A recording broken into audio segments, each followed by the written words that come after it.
Alrighty then, welcome to the Quick Draw. I am your host today. I am John, the Negro skinhead, and I have my co-host. We have D, who is the Jewish Nazi, the other one I might add, because we had one in Berkeley, and then we have the Mormon Mengele, Mike. For love of alliteration. We are talking today about we're talking about free speech, which honestly is one of those things where as I've been mentioning on Twitter recently, where I feel like we have to have installments of a show we probably should call things people shouldn't need explained to them. But unfortunately, between we had Colin Kaepernick, who basically is apparently now blaming. I don't know. He's starting to blame about as many things for not getting a job as Hillary Clinton is for not winning the election. Uh, and we have the what is it? Antifa wanting to punch Nazis because apparently speech is violence. Now we're apparently now delving more into that rabbit hole. So basically, we just want to get on talking about how honestly, throughout all of this, I don't think the left is all that ingenuous, because I think basically this all boils down to this idea that, well, part of the reason we have to silence speech is because we just can't trust people not to adopt bad ideas. Like, apparently we can't let Nazis speak, because if we do, then people will just decide, oh, being a Nazi is okay. This was sort of the message with PewDiePie, if anyone remembers, when he said the N-word, God forbid, on his show. And yes, it was stupid, but then people said, well, it's not okay. We can't let him say that because it says that it's okay to be a racist in gaming. Because, yeah, that's exactly how people think, is they hear someone say the N-word and go like, oh, you're right, we should start murdering black people. So, again, the basic idea here is we need to realize that really the left's whole shtick really has a lot to do with assuming that people are just really stupid. Be it Betsy DeVos, doing away with a lot of the Title IX issues, and under the belief that, okay, now it's going to be okay to rape women. It's just, again, this idea that people are so stupid that they can't be trusted to hear something and make up their own minds about what they actually believe. It's really rather frustrating.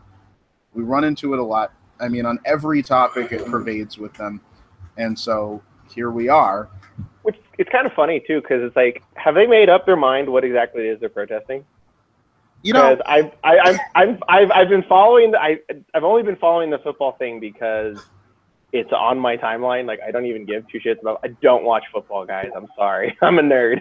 I don't watch football. I don't watch baseball. I don't watch tennis. My dad watches all that crap. But me, I love baseball. But it seems like they were taking a knee for police brutality. Now it's to fight Trump. Now it's whites. I don't like. How do you Apparently, it depends on what you're doing.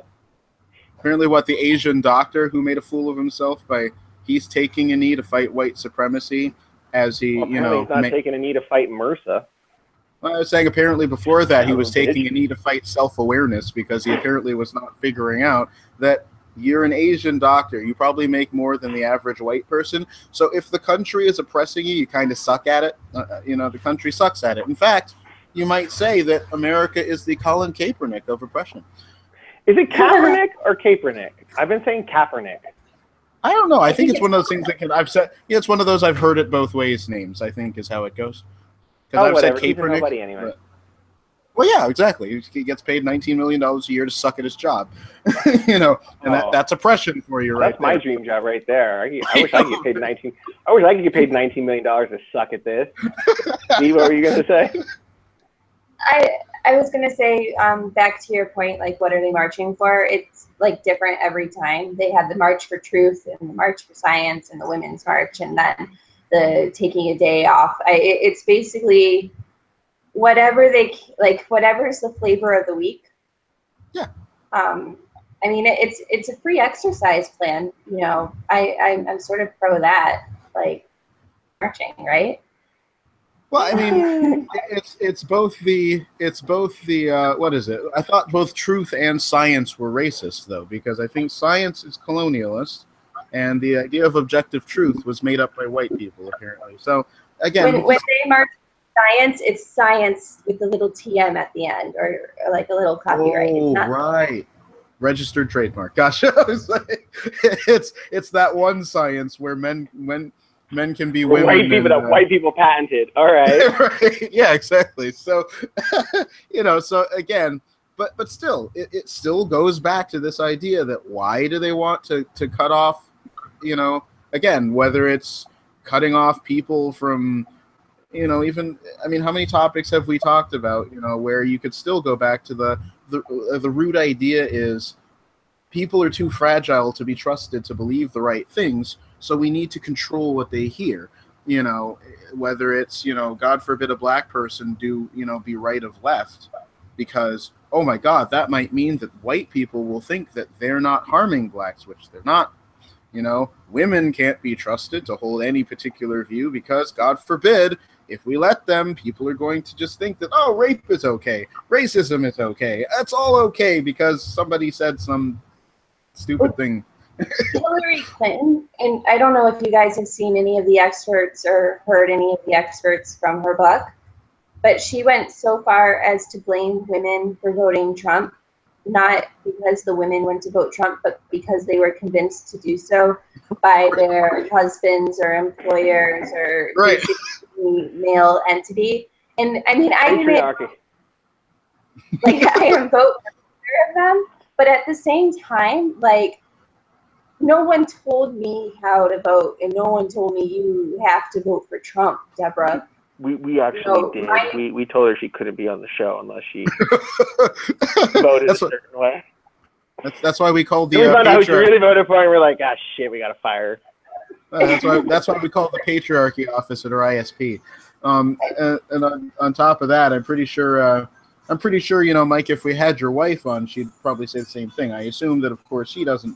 She just votes for whoever you tell her to. So, Absolutely.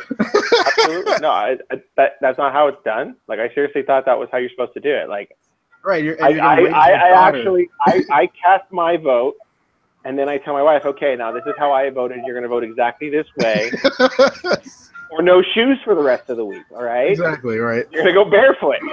Right. Barefoot and pregnant. It was like. You included sandwiches there as well? You try that with a Latin woman and see how well it goes over for you. I don't. I like my testicles attached to my body. Right. I was gonna say that, like Pablo Francisco, the whole thing. He's like, if you got a Latina girlfriend, you don't need a big brother. It's like that. But again, it's just it still, again, is this idea that, again, the other thing was, Hurricane Ben out in Berkeley, so Ben Shapiro goes out to Berkeley, and apparently Berkeley has gone so completely insane that you can't have a 5'9" conservative Jew in the town without spending over $500,000 on security. I mean, I really want that to sink in.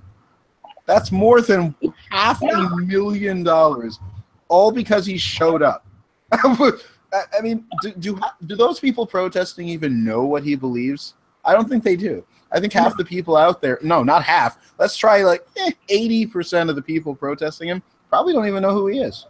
I don't think they even know what he believes, or they just hear he's a white supremacist, and they're like, yeah, that's got to be true. I mean, he says he's a conservative. I mean, duh, So. I don't even think that's the whole problem with this whole punch a Nazi thing. Like, it blows my mind that people are actually like, yeah, we should punch Nazis. I'm like, okay, that sounds like something a Nazi would say. Right. Plus, stupid. Not really. I maybe could at least give that some credence if their definition of Nazi wasn't so unbelievably wide. It's the Ben Shapiro is a Nazi, hence we should punch him. Okay, how is he a Nazi? That's like saying D is a Nazi. Yes, because Orthodox Jews totally have a lot of love for a national socialism in Germany. I mean, because I mean, it's worked wonders for them, right? I mean, of course they'd love it. So, what's funny is if you point out how like George Soros actually was a Nazi collaborator and called those the best years of his life, you're like a raging anti-Semite for doing that. We can't keep how dare you say that George Soros, in his own words, how dare you quote that old man who was 14? It happened a long time. Yes, but just recently he said, those were the best years of my life when I was stealing from the Jews. Well, that's even worse than Robert Byrd, all things considered. I was going to say it was the same basic idea there. No, he's fine. He just had a passing acquaintance with the Klan. Being a grand... He was a fucking Kleagle! Yeah, it was a grand Kleagle. Totally just a passing acquaintance. He wasn't a Klansman or anything. That's kind of important. But no, of course it's not, because he's a Democrat. God forbid he have been like Strom Thurmond, and then you have a problem, But it's... Another thing, too, Bethany Shondark recently wrote a piece for The Federalist where she was like basically saying, instead of punching Nazis, maybe we should try and reach out to people and and she brought up a few examples of basically of people reaching out to like former white supremacists and everything, and how like they were able to change minds through just talking to people and reaching out and like opening up dialogues. And the flack that she got from it, for screaming at her and calling her a Nazi and like absolutely insane. And it was a really thoughtful piece. And they were like saying like, oh, what you're saying isn't true, and all of these examples you're bringing up are just fake, and like there's no way that like former people can be no longer white supremacists. And part of can't change. That's like super not charitable of human nature at all. I mean, part of it, like, so in Judaism, not to get all Jewish, you guys, I sort of apologize, but like there's this where you need to sort of present yourself in the best light possible, and like it's basically called and it's sort of specifically related to non-Jews, but like anytime a Jewish person does something bad, it's like worse than if like a non-Jewish person were to do the same thing, because you're sort of like extra, like you're sort of making the stereotypes true if you're outed as being like a greedy Jew or something. So it's called you're misrepresenting the faith. Right. Right. So it's called like a Chilul Hashem, which is like it's blaspheming God without actually like blaspheming. Right. Mormonism has a similar concept. We don't have like a name for it, but it's similar. There's similar culture. But we have a specific name for it. Like anytime a Jewish person, like for instance, Bernie Madoff did a real Chilul Hashem when he those innocent people. Like it built a lot of money out of a lot of people. Jewish? Yeah, Bernie Madoff was Jewish. He was actually a pretty big professor in the college that I went to. And after all of that came out, they did this whole, we're not raising tuition, we're just going to raise the living expenses. So my scholarship was tuition based, so my scholarship stayed the same, and then my living expenses practically doubled in a year. So that was fun. I got to be honest, I never would have assumed that, I would never have assumed that Bernie Madoff would have that much impact on the Jewish faith. I mean, was he ever practicing? He's not. No, but I mean, but to her point, it makes sense. If you, I didn't know he was Jewish, but if you're an anti-Semite and you know he's Jewish, guess what you're memeing out next? Oh, that's true. 5 seconds after he's arrested, it's like, oh look, those greedy Jews. Oh yeah, I keep forgetting about that. Exactly. I mean, and that's like, so that's basically the point. But anyways, Bethany Shondark, who is absolutely not a Nazi, who I'm pretty sure she's lost family in the Holocaust, was called a Nazi because people were so against the idea of basically reaching out and being a decent human being. And it's like, I mean, I don't understand what the brains are behind that. Because like, it's stupid if you don't reach out to people. And also like, I mean, you're sort of driving people into being assholes if you are an asshole to them. Like, just sort of chill the F out and just relax and, reach out to someone who you disagree with and try and find common ground. I mean, it's really not that hard, and it's not going to work all of the time, but at the same time, you might disagree on something and find out that you agree on something else. So, well, but if you do that, then you can't, you have to give up the smug self of moral superiority and the satisfaction of believing you're better than people, which is really what this is about. Come on, let's be honest. This has nothing to do with actually changing behavior. The left, by the way, they don't want to get rid of Nazis. I mean, what you're talking about, Dee, and what that article talks about is actually how to eliminate Nazism. That's how you do it. And you can use that with any negative, destructive ideology. You convert the people that would embrace it to your side, and then you never have to worry about the ideology spreading again, because the people have converted to your side. That would eliminate Nazism. That would eliminate a lot of bad ideas out in the world today. But then you wouldn't be able to say, "Ha ha! See those guys over there? I'm better than them." Those are obvious. They're virtual straw man, is what they are. They're virtuous. They're virtue straw man. That's what I meant to say. It's easy to say I'm better than a Nazi. It's a very low threshold to clear. If you're not better than a Nazi, there's something wrong. You're probably a Nazi, first off. If you're not better than a Nazi, it's because you probably are a Nazi or a child rapist or something like equally despicable. Like, it's a very low threshold to clear. Like, you don't have to do much. You can hop that hurdle easy peasy. It's like saying that a certain presidential candidate is better than Hillary Clinton. Very low bar. But also the thing is also, and the other thing it does is to tail off that is also when you silence speech of people who may or may not believe things that are very easy to dispel, the point is you make monsters of them. When you, and this works even not just with speech but with ideas, when you just say it's not up for discussion, it becomes a monster of its own right. Like the doctor claiming that he's fighting white supremacy. White supremacy is not something that is a problem in America. Yet, if you keep cutting off the discussion of it, it becomes the monster in the dark that no one can see what it is. Like, for instance, and I think I've mentioned this before, that over here in in East Lansing, Michigan State University, Richard Spencer actually came to rent space on the MSU campus. Now, MSU refused him, and I think that was a very bad idea, because again, as we know, as people who have actually read what white nationalists and the alt-right believe, their ideas are incredibly flimsy. They're very easy to defeat in an open debate. But if you never debate with them, then they look like scary, scary monsters that you have to, the only way to fight them is to punch them because, oh my God, they're scary. Or you could just talk to them because they're kind of dumb.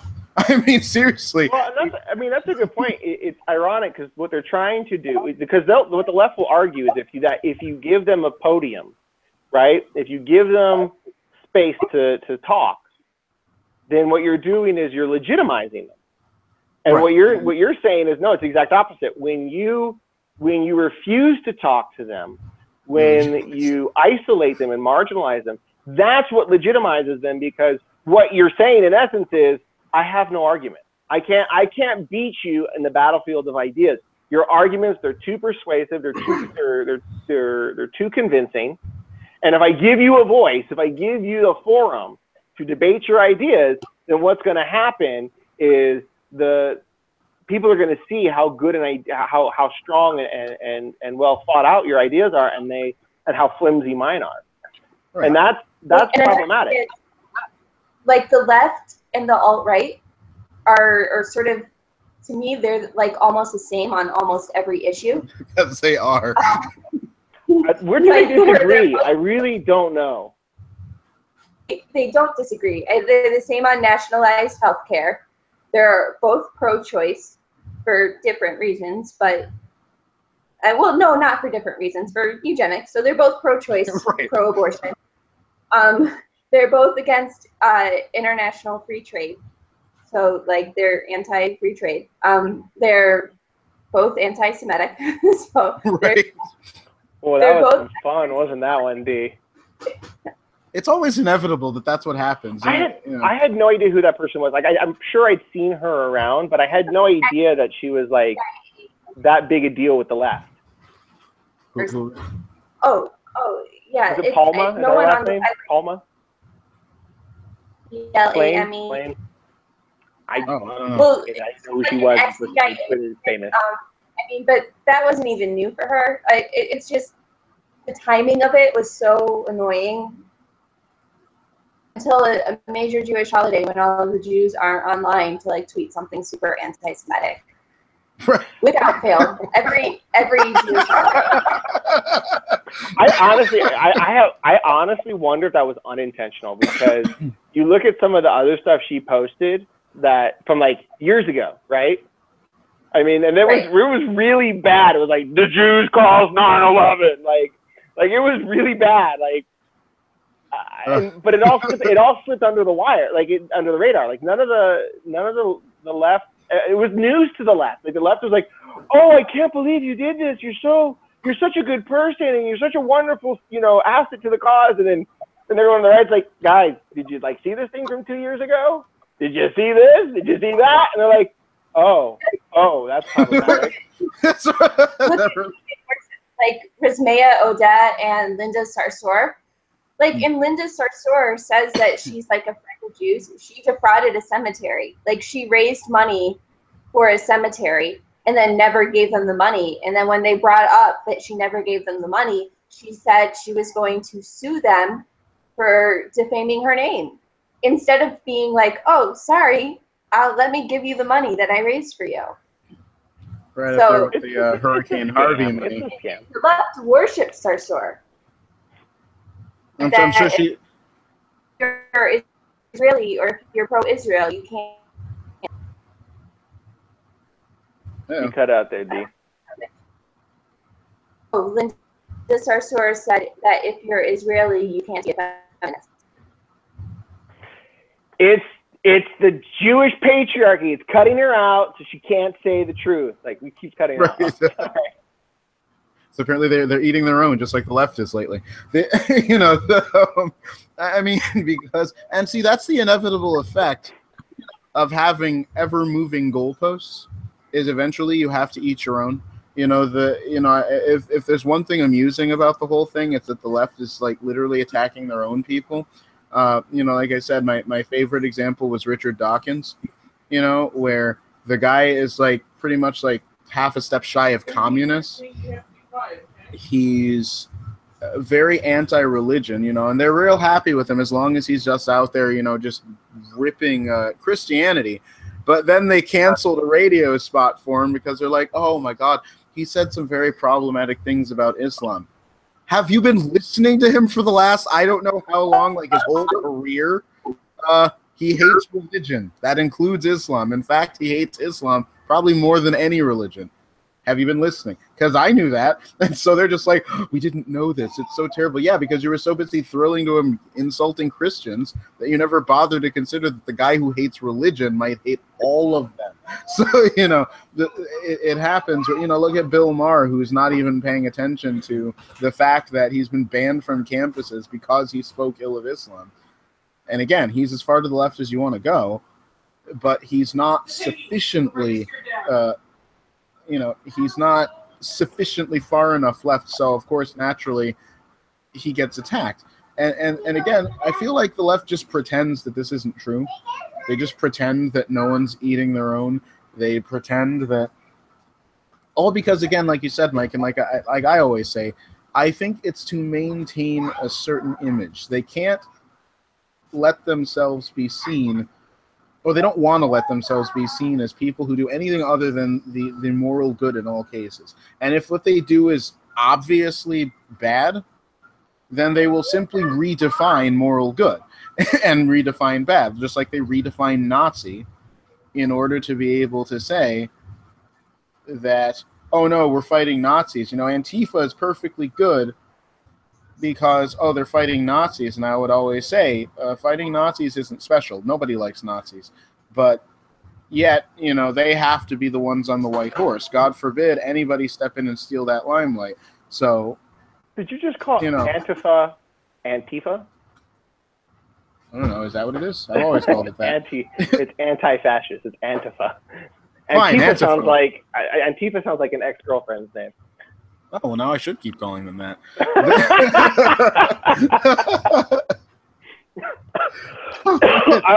I would say that's what happens when you take away moral agency and you take away morality. If you're a morally bankrupt ideology, which leftism is, it's morally bankrupt. And what I mean by that is it's a moral vacuum. It has zero morals. There is no foundation. Like when you look at Judaism, when you look at Christianity, when you look at Western philosophy, they all base themselves on, first, the idea that there is absolute truth, that there is objective absolute truth. And that second, that man can discern that truth and learn it and then apply it through reason and through deduction and through revelation and so on and so forth. When you take that away, when you inject moral relativism and you say there are no morals, there is nothing, there's nothing absolute by which we need to guide our lives and organize our communities and our families and our society, then you create a scenario where anything goes. The problem is, man can't live in a vacuum like that. I personally don't believe man can live in a moral vacuum. And so when that happens, when we create that moral vacuum, we then start, that's where the virtue signaling comes from. That's right. It's this, well, shit, I really don't have a standard now to base my, like, how do I define myself as a moral person? Well, I can't because I eliminated morality. I know, let's find some really obvious immoral people like Nazis or Nazis, because they don't really have anything else, do they? Like, they've got nothing. They're just like, everyone's a Nazi because we all recognize, like, we can all objectively recognize that Nazism is bad. Like, it was horrible. It was an evil, vile, disgusting ideology that, like, there was no, you look at it almost 100 years later, and you're still like, how the hell did that ever catch on?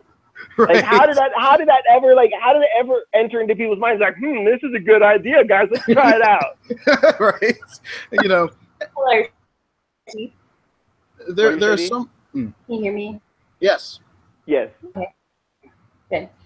There are so many ideas like that, though. That's something I think that the left, I think, singles out Nazis for a reason, because they're an easy target, despite the fact that the 20th century is chock full of such people. But because the left had sympathies for all those people, they try to redefine them out of the equation. Because, again, look at the absolute murder of communism. Yet you'll notice the left has no consistent view against communism. Because they're sympathetic to communism, they have to redefine terms. And that's what the left largely is about. If you look back in the 60s when they had deconstruction, they redefined terms in order to be able to redefine the moral goalpost. Because like you said, when you have no morals, then they shift all over the place. It just becomes where you're just jumping from one Sorelian myth to the next, where it's just the truth is what helps my cause, falsehood and evil is what doesn't help my cause.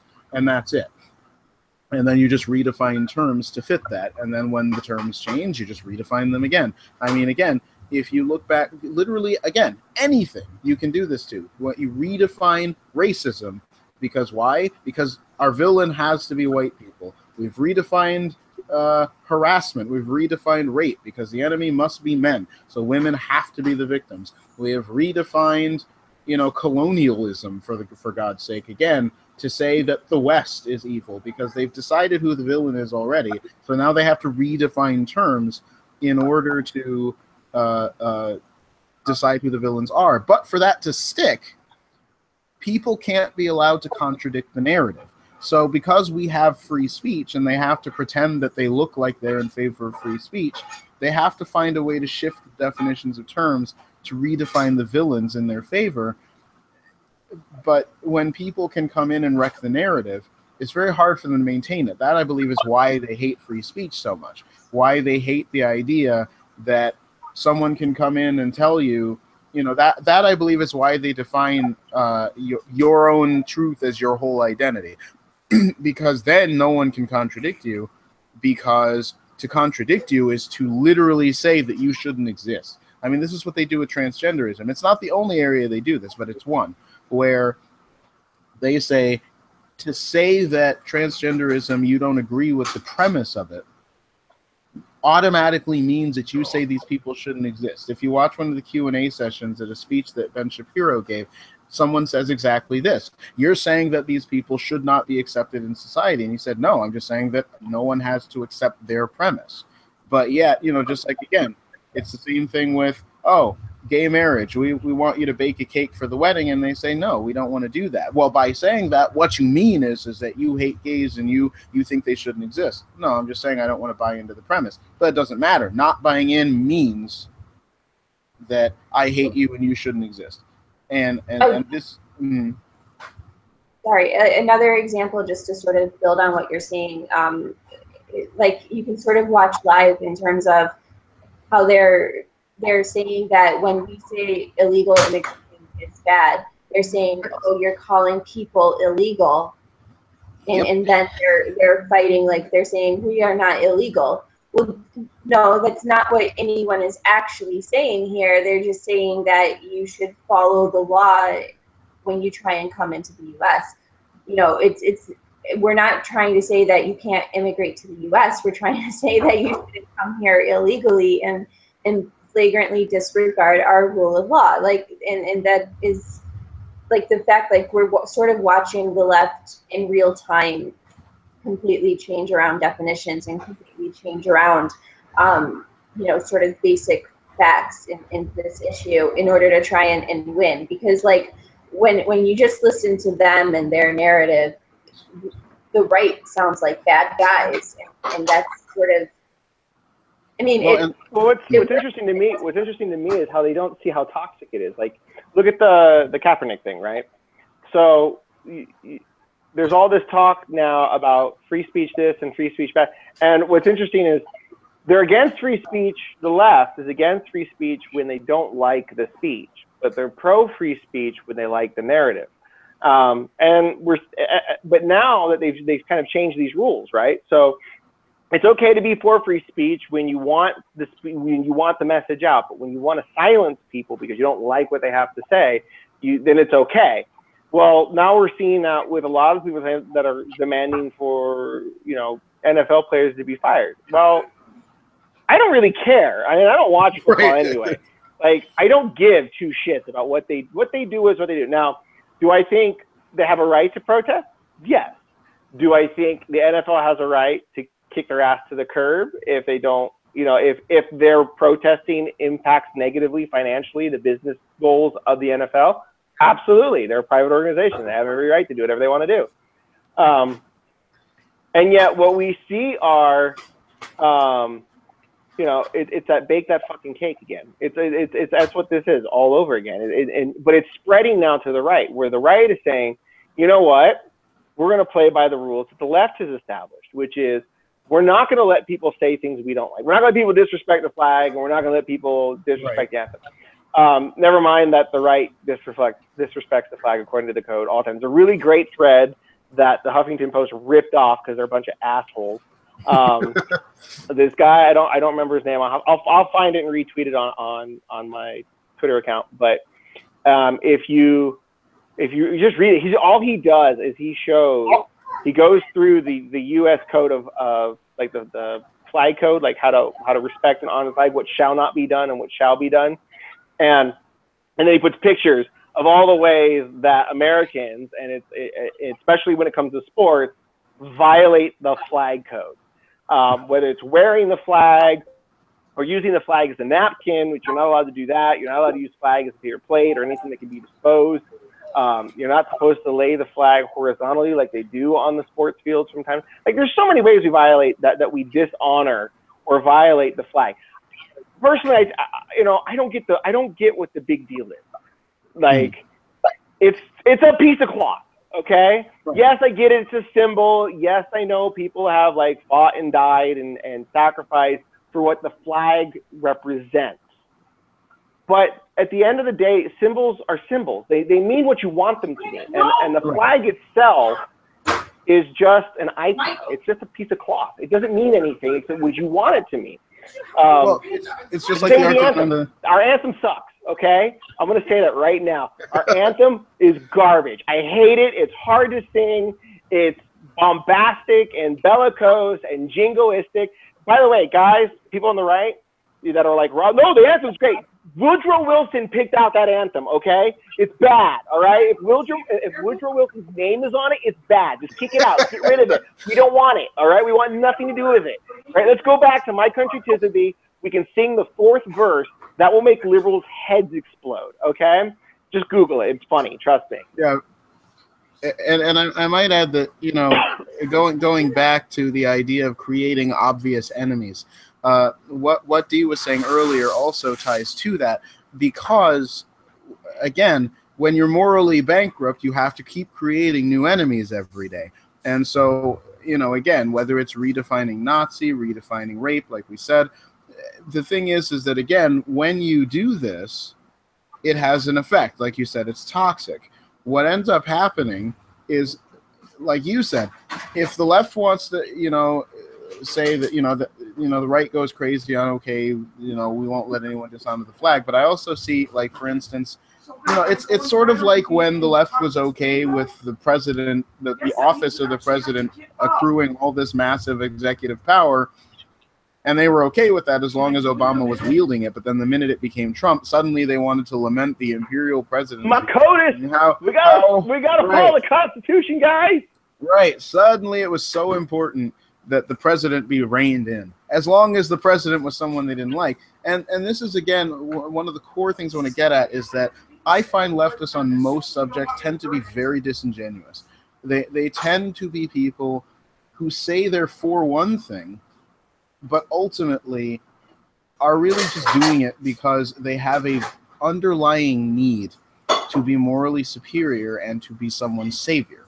Hence, again, the Messiah complex idea.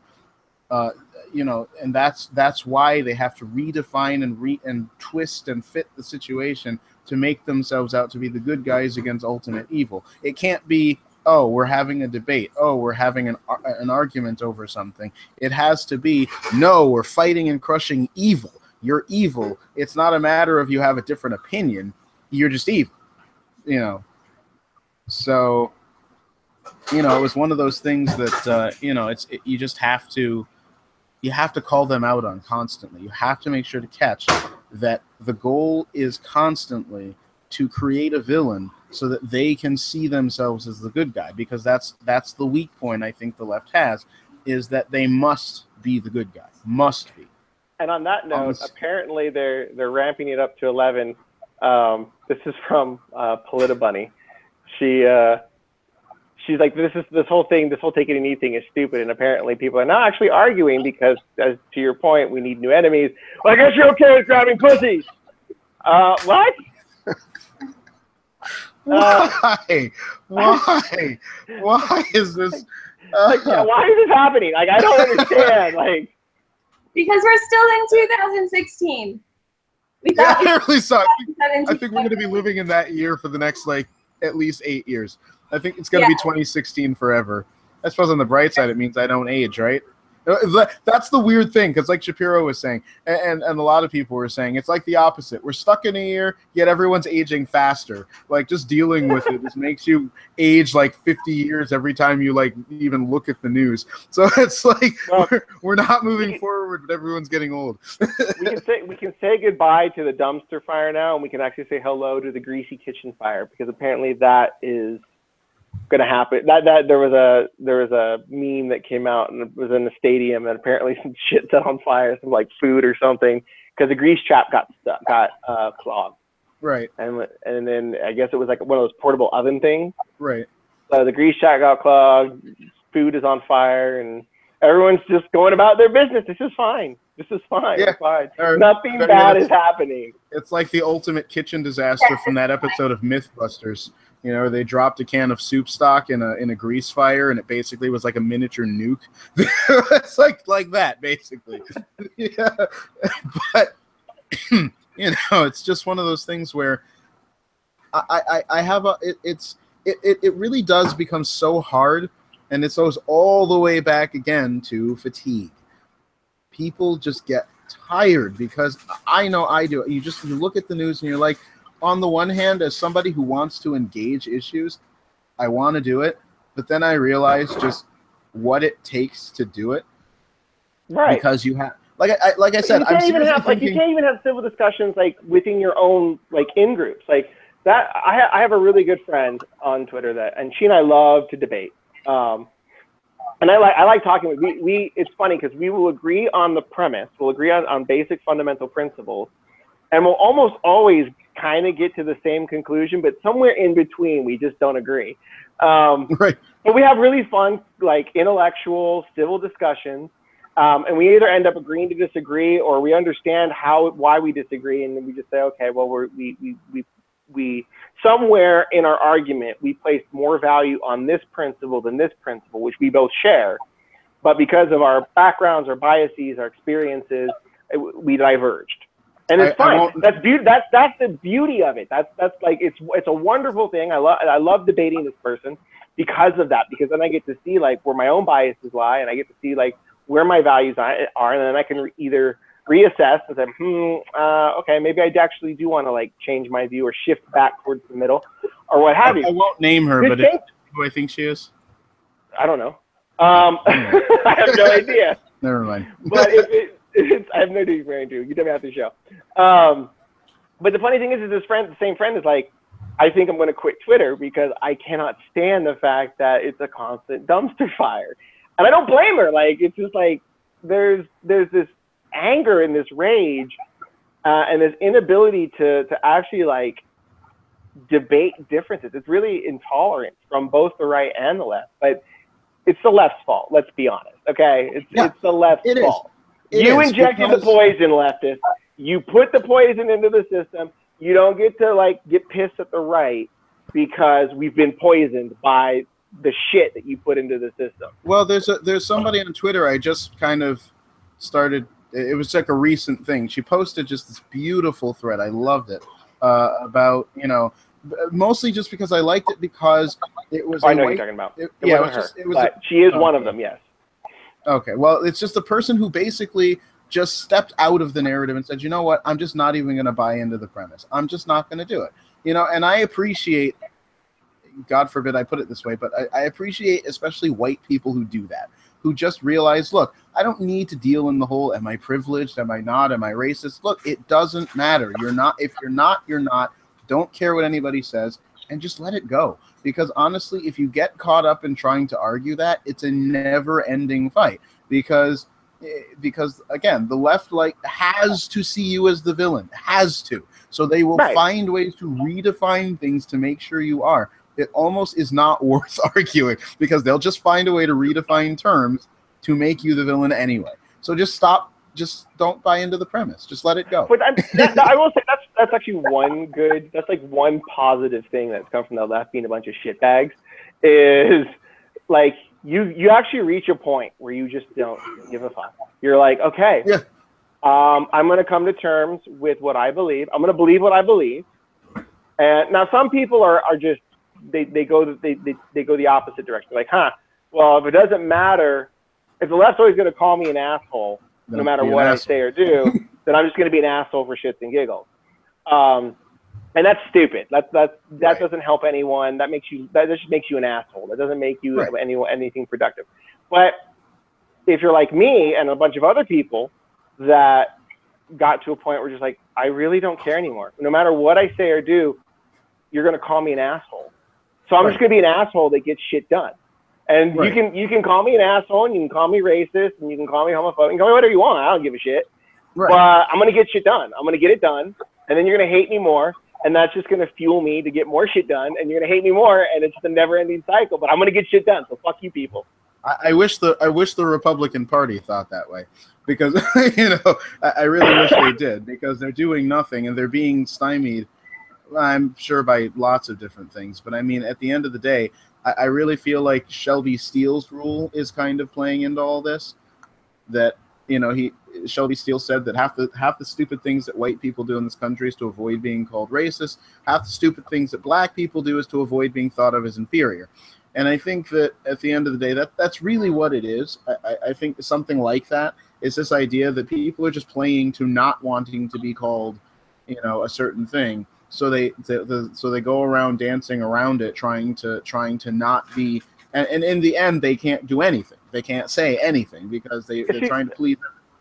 And to that point, like to me, and this is something that I kind of realized over the years, like the least racist thing you can do, if you're a white person, right? This is just my experience. If you're a white person talking to a black person or anybody who's not white, right? The least racist thing you can do is if they're acting like a fucking moron. Like if another white person did it and you would have just been like, Jesus fucking Christ, you dumbass. Okay? The least racist thing you can do then is to say to that not white person, Jesus fucking Christ, you dumbass. Like, don't tiptoe around it. Right. You're a moron, okay? Right. If you do stupid things, you're a stupid person. That's how it is. It doesn't matter what your skin color is. If you do smart things, give credit where credit's due. It's smart. Good for you, man. I'm proud of you. But most people are stupid. So, call them out on their stupidity. That's like the least racist thing you can do is call a stupid person stupid, regardless of the color of their skin. Just for being stupid, which, again, has to go on that installment. I swear I should just have like a little segment or something I do on Twitter with and now for another installment of things people shouldn't need explained to them. Where it's just like, I'm going to put this here and I'm going to let this sink in. Do you see why this shouldn't need explaining? It's just stuff comes up and that happens, So it's just, I feel like we just, because there are days I'm just tired of the argument. There, some days I feel energized, I'm ready to go, I'm doing it, but some days I'm just like, okay, I don't even want to deal with it. I really don't. I know what I'm gonna have to argue. I know what it's gonna be. Like I said, it's when I go like Facebook groups and I'm like, all right, this point I can't let it stand. I'm gonna say something, and then a minute later I'm like, oh shit, what have I done? And now I can't back out because then I look like a pussy. So I have to go do something. I have to go in there and say, okay, all right, I have to say something. I have to do this, but at the same time, I'm like, why did you start? Why did you say anything? You should have just shut up. I was like, but I think that's the point. Is I think the left wants people to think that way, and honestly, I feel like I'm just thinking myself in circles because then it's like, no, if I stop this, if I don't say something on this issue, then the terrorists win. And I'm not being figurative when I say that in many cases. Go ahead, Dee. I want to point something out because something just hopped into my TL and on Twitter, and I just sort of. But apparently last night there was a shooting at a church in Nashville. I saw that. There's political short just said feds open civil rights probe into Nashville church shooting, and then Rob Province. Educated Hillbilly said literally no one in the press cares about this church shooting. So like we're spending all of our time on these superficial discussions that the left sort of makes their like pet project, so to speak. Like, I mean, literally everyone is all talking about like NFL taking the knee on a Sunday and how big or bad that is.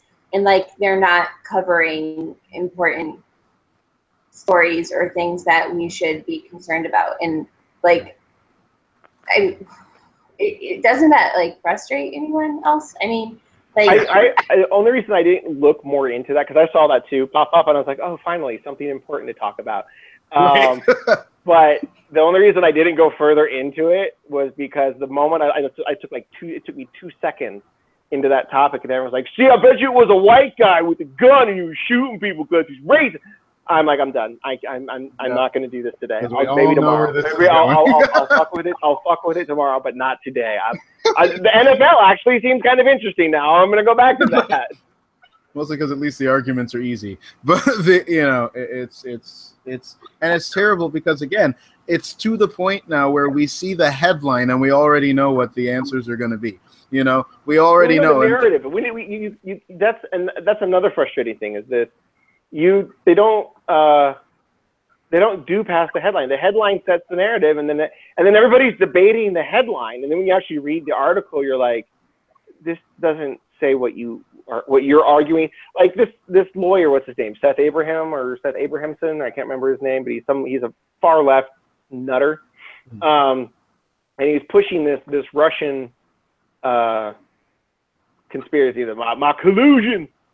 And he put the first tweet on this little ranty thread of his is a political article, and he's like, yeah, Kushner's using political emails just like Hillary did, and Trump said Hillary should go to jail for that.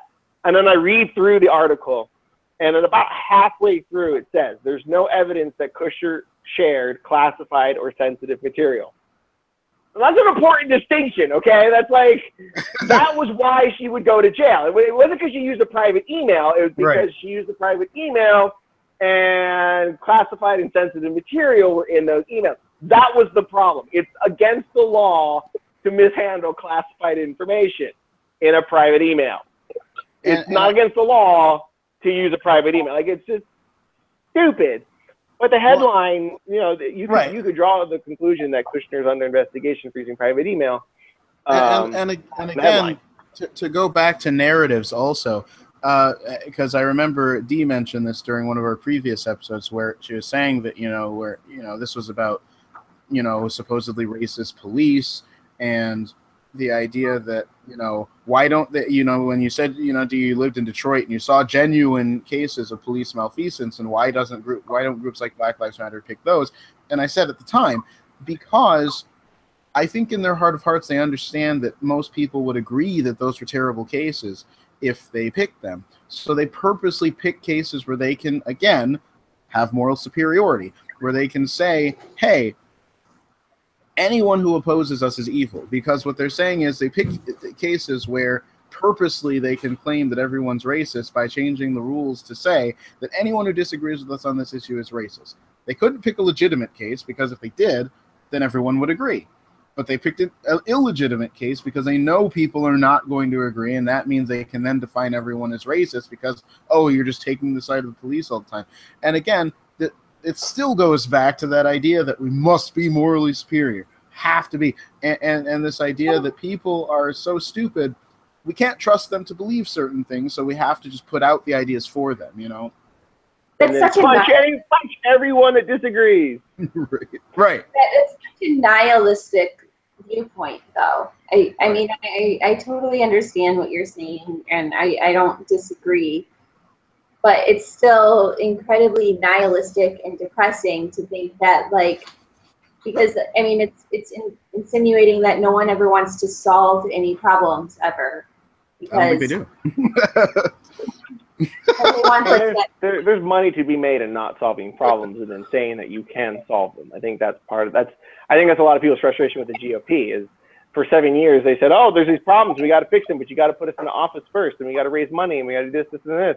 And then we elect them and we give them our money, and then they're like, oh, so we totally thought we were going to lose. Sorry, guys. Now we're stuck. That was in the fine print. In their, I don't want to say in their defense because I'm pretty pissed at them too, but like they had a fair reason to think that they were going to lose. True. Playing devil's advocate, but that is true.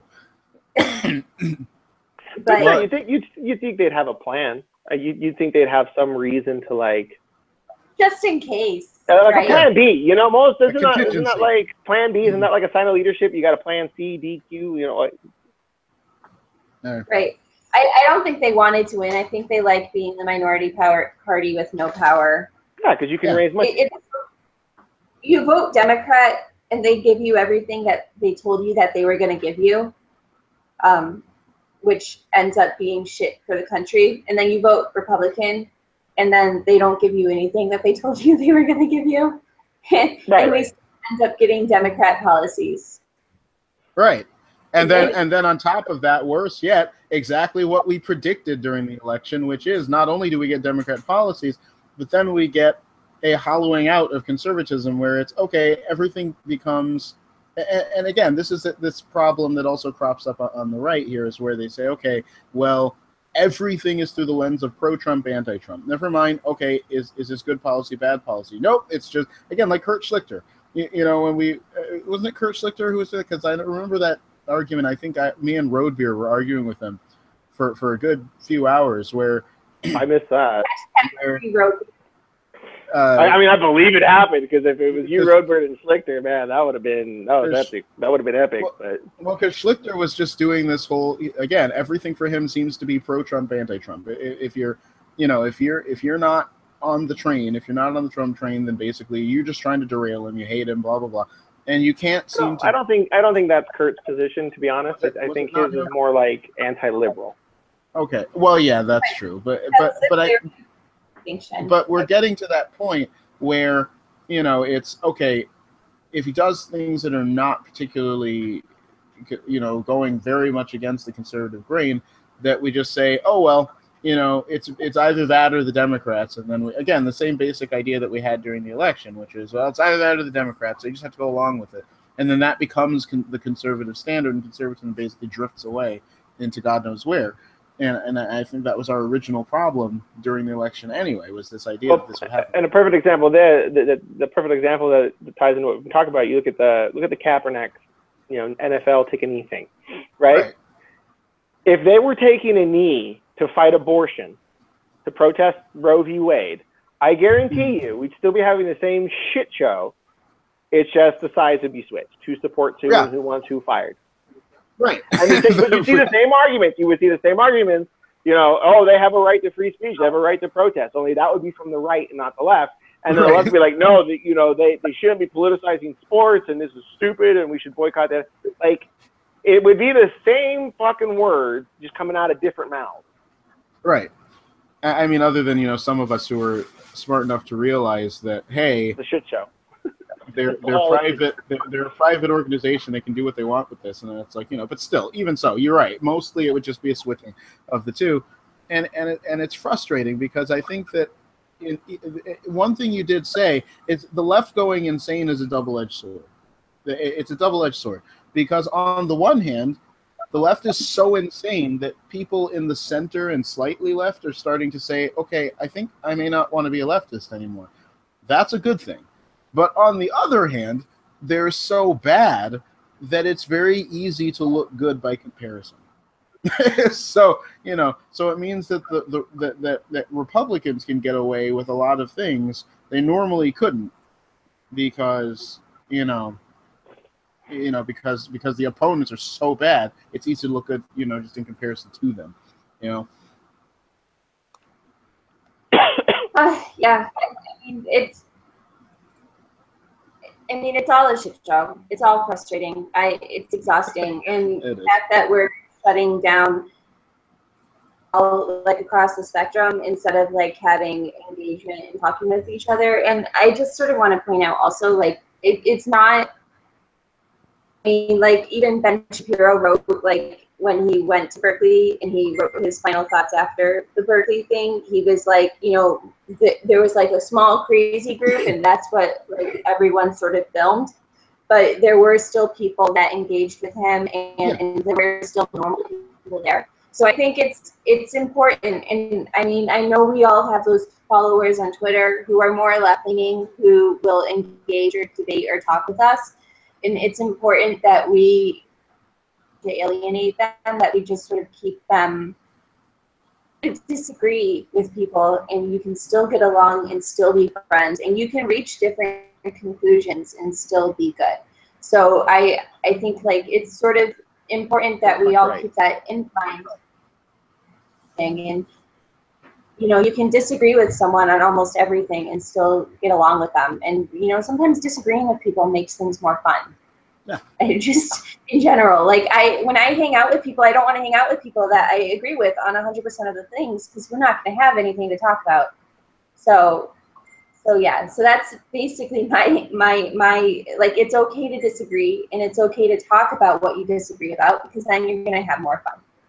Yeah. And that I think is our good takeaway there, that you know, not only do we want to, you know, it not only is it more interesting, but as we all know, that's where civilized society draws a lot of its power. It's from the ability to have a discussion with people and understand their viewpoint. You may not agree with it, you may not like it, but the point is that we can all kind of sit down to the table, we can have the discussions, we can talk, we can be civilized, and then we can go out and we can get stuff done, make the economy grow, make the country better. And all this idea of punching Nazis and stuff, it's not necessary. None of it is necessary. It's not. We can actually not have to define the villains, but we have to also understand what the left's tactics are to destabilize that, so that we can keep things from going completely insane. So I think that's our really good takeaway on all this, I think. Yeah, this was good conversation, guys. So thanks everyone who's been watching. We'll be on next week. We'll be on our usual time, which is Saturday night at 10 p.m. Eastern. We had to postpone because a certain someone got lost on a bus. And she's never going to hear the end of it. I won't name names. I don't want to like embarrass anyone publicly, but she will never hear the end of this for a very, very long time. I'm afraid not. It's okay though, because if I ever do something that stupid, I hope you guys will give me shit for it too. So. Absolutely, no problem. I love you, D. I really do. I really do. No, we were worried sick, but we're glad you're okay. So follow us on Twitter. I'm Ornery YG, Ornery Young Guns. John here is Kamui Hiryoku, which don't ask me how to spell it. It's on my bio. If you follow me, you'll follow him as well. Same with D. I hate _everyone too. Did I get that right? Yes. Yes. I thought you were giving me the finger there. Oh, okay. I was like, D, it was a joke. I was just kidding. I was giving you a hard time. Calm down. All right. Please follow us. Next week, assuming we're not a smoldering radioactive crater, or we haven't nuked North Korea into oblivion, that's what we're going to talk about next week, about how we should nuke it into oblivion. If you want to follow us then, we'll be here next Saturday. Follow us on Facebook as well. We're also going to start doing shout-outs. So once every week, one account that we've engaged with or we think you guys should follow. They may be high follower, they may be low follower. You never know. So make sure you engage us on Twitter, share with your friends, help us get build our audience here. And if you can share these videos with us, we really appreciate it. So other than that, you guys have a great night and enjoy your week and try not to go insane.